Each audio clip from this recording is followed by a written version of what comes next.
how to use this Photoshop, this monster, this beast, this confusing mess of buttons and icons and letters and numbers. I want to show you how to understand this. I want to make you into like Photoshop gurus so that you don't have to rely on a tutorial or on like a blog tutorial on how to make a cool thing. I want to show you what all these buttons do, what they mean, how to handle this, and how to understand this thing like the back of your hand.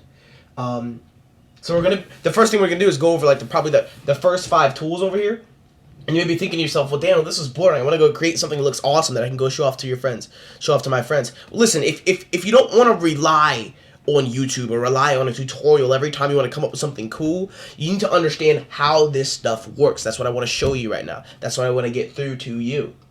So we're gonna start off with this. And when you're done after this video, go off and try using these tools like I showed you how. Or as you're watching the video, have Photoshop open and do the same things that I'm doing. I've been using this thing for like 5 years. I know how to do it. I want to give this to you. I want to set you free like I was set free after all the billions of tutorials that I watched unnecessarily. Anyway, here we go. So go ahead and open up a new document, File, New, and whatever the default settings are, that's perfectly fine. Default Photoshop size probably just going to be, so press OK. And it'll look something like that. Great. That's fine. So what I want to do is, first of all, we're going to go over this top tool, this Move tool. But before I do that, let me go ahead and draw a layer out here. What I want you to do, if I do something that I don't explain it because you don't need to know it yet. So I'm going to do some things. I'm not going to say what I'm doing because it doesn't really matter yet. So anyways, go over here and grab this brush right here. And go ahead and just go ahead and draw like your first letter of your name, like that. D is mine, because I'm Daniel. So the first thing that we're going to go over is this Move tool up here. It says Top tool up here. Go ahead and select it.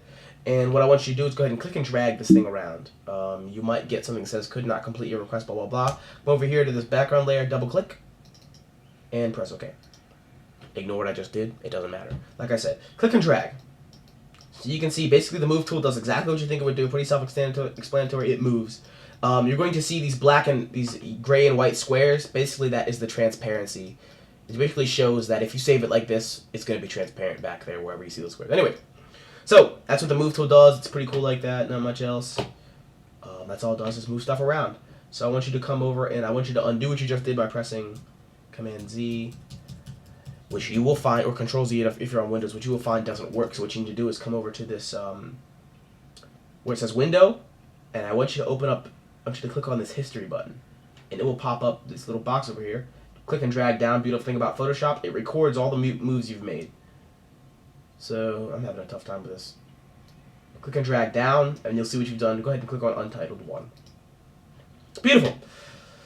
So anyways, that's the Move tool. I want you to draw something again, but before you draw it, I want you to come up here and I want you to push Layer, and then New, Layer, press OK. And then take the brush tool again and do your name again, or your letter of your name. And now, I want you to take the Move tool and I want you to drag around again, and you'll see that the white isn't moving with it. You don't see that transparency, which is called the alpha layer. Not really important, but just in case you like sounding cool. You can drag it around without that moving. You're only moving the D, and if you look over here in your layers palette, you'll just see the D moving around. But if you actually click on this background layer and try to move it again, you'll get that thing. Just press OK, double click, bang. You can move it around by itself. And then you can see that these are 2 separate layers. We'll go over layers later. I just want you to notice that for now. Put your D wherever you want, and let's move on to the next tool called this is called the Rectangular Marquee tool. So click on that. And basically what this does is allows you to select things, and once you select them, you can cut them out, you can duplicate them, whatever you want. So let's go ahead and select the corner of this, and right-click, and press Layer via Cut. And now take the Move tool again, and now you can drag it around, just that piece that you cut out. You see that? So let's say you want to cut somebody's head off and like put it on somebody else's body and have fun like that. This is the tool that you could use. This is a way. In Photoshop, there are 1,000,002 ways to do everything you want. There's no like one way to get something done.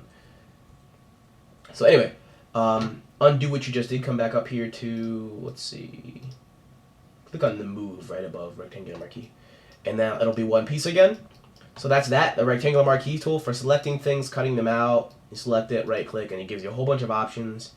Like you can fill something, and click color, and you can choose the color, click black, and bang, you just filled it with black, and it's still the same layer, but you filled it. There's just a billion things you can do with the rectangular marquee tool. Explore the options once you right click and stuff like that. One thing that I forgot to mention is whenever you make a selection, like so, and you want to get rid of it without like cutting it out or any of this stuff, all you have to do, what you need to do is press right click and press deselect, and it'll just remove it.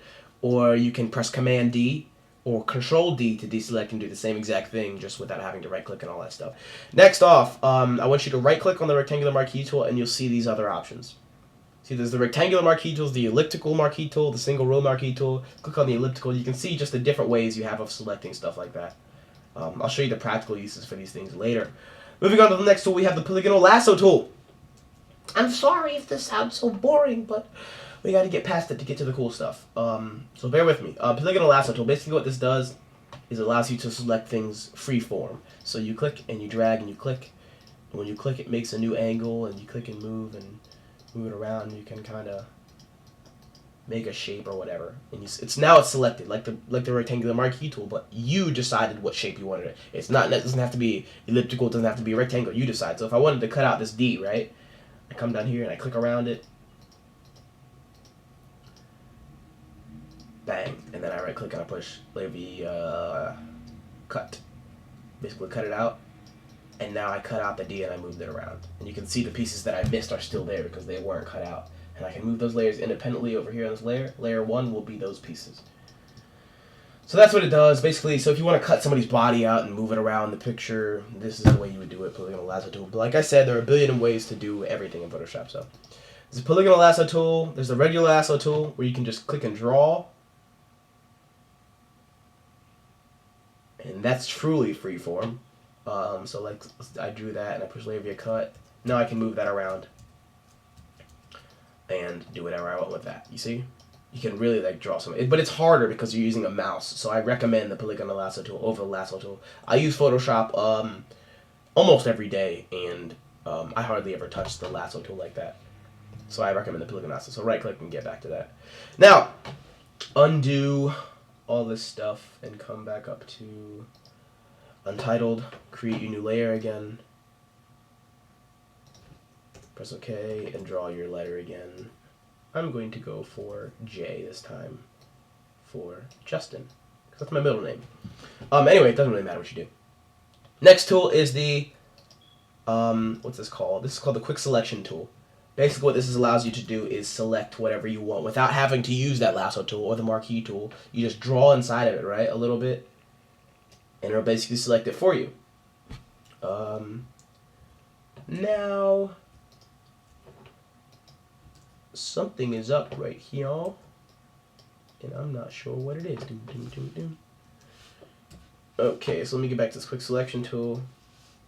Basically allows you to select it. It's just what it does, not much else to it. Allows you to select whatever you drew in an easier way. So that's that. If you right click on it, you'll see the magic wand tool, which does the same thing, but you only have to click once, as you can see, and it selects it. So these are ways of selecting things without you having to do it. But see, when you get to a picture, I'm going to open up a picture. When you get to a picture where it's not just black and white and it's harder to differentiate and the contrast is lower, you will see that these selection tools don't work the same. This is a picture I took in my room a while ago. So for example, if I try to select this guy right here, he's in a ghillie suit. I click it once, you see it only selects, let me zoom in a little bit, it only selects that little piece because that's the only piece that was the same color. So when I click around, it's not going to select the whole guy because it can't tell that it's a guy. Oops. So you got to be careful how you use that. I'll explain more about that later. Anyways, go back to our other one. Let me close that. We'll go back to this bad boy. The crop tool is the next one down. Basically, it does exactly what it looks like. Crops. So if you want to crop your picture, that's what you do. It's easy, that easy. Let me undo that stuff and come back up to the top of my history. And slice tool, I'll explain those later, not necessary right now. Those are for web design. If you're not a web designer, you don't need it. The eyedropper tool. Let me come back to this other picture that I had open. This basically selects a color. Email from my mom.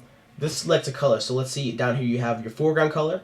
Right here, that's what that square is. And this is your background color. That's the white is.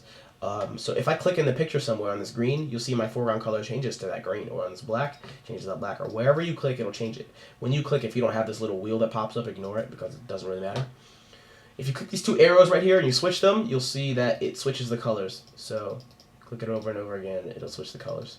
So it changes which one you're actually changing. So that's what that does. It's a pretty cool tool. Color sampler tool, doesn't matter. Ruler tool, basically measures stuff. If you want to know how many pixels wide something is, you can use that. I'll explain that later, but it's not that necessary. Note tool, if you want to leave a note on your thing and you want to say, remember to, I don't know, delete this layer or something like that. You can leave that note, and when you go back and click on it, you'll have a note for yourself, which is pretty cool. Count tool, count stuff, 1, 2, 3, 4.